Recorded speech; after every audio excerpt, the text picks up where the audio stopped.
ரொம்ப பிடித்தமான இன்னொரு தலைவன் யார் தெரியுமா? Jesus Christ. ரொம்ப பிடிக்கும் எனக்கு அந்த மனிதரை. கடவுளினுடைய மெசேஞ்சர், எல்லாவற்றையும் கடந்து நான் அந்த தலைவனை பார்க்கிறேன். ஒரு தலைவன் வந்து நின்றால் அவன் எல்லோருடைய ஆன்மாவும் வந்து மண்டியிடணுங்க. அவங்க முன்னால ஆன்மா மண்டியிடக்கூடிய ஒரு தலைவன். என்ன குவாலிட்டி தெரியுமா? நம் எல்லோரிடத்திலும் அந்த குவாலிட்டி இருக்கணுமா?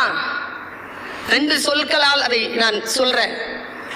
ஆசீர்வாதம் இருந்தால் புரிந்து கொள்ளுங்கள். ஆசீர்வாதம் இருந்தால் புரியும், இல்லைன்னா புரியாது. கொஞ்சம் லேட்டா புரியும், அதுக்குள்ள வாழ்க்கை வீணா போயிடும். சொல்ற சொல் புரியணும்.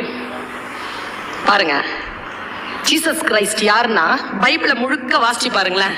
என்ன குவாலிட்டி தெரியுமா லீடர்ஷிப்க்கு? நல்ல ஞாபகம் வச்சுக்கோங்க.